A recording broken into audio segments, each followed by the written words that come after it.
మెదక్ జిల్లా మాసేపేట మండల కేంద్రంలో పారామిలిటరీ బలగాలు స్థానిక పోలీసులు కవాతు నిర్వహించారు. సార్వత్రిక ఎన్నికలు సమీపిస్తున్న నేపథ్యంలో జిల్లా ఎస్పీ బాలస్వామి ఆదేశాల మేరకు చేగుంట ఎస్ఏ బాలరాజు ఆధ్వర్యంలో కవాతు నిర్వహించారు. ప్రజలు ఎలాంటి ప్రలోభాలకు గురికాకుండా భయభ్రాంతులకు లోను కాకుండా శాంతియుత వాతావరణంలో ఓటు హక్కు వినియోగించుకునేందుకు గాను పోలీసు కవాతు నిర్వహించినట్టు వారు తెలిపారు.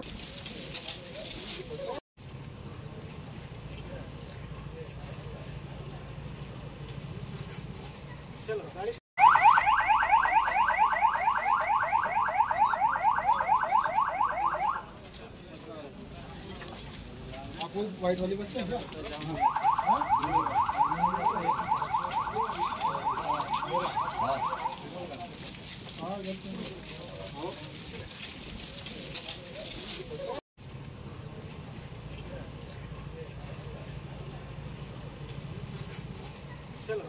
మరిన్ని అప్డేట్స్ కోసం మా ఛానల్ ని సబ్స్క్రైబ్ చేయండి.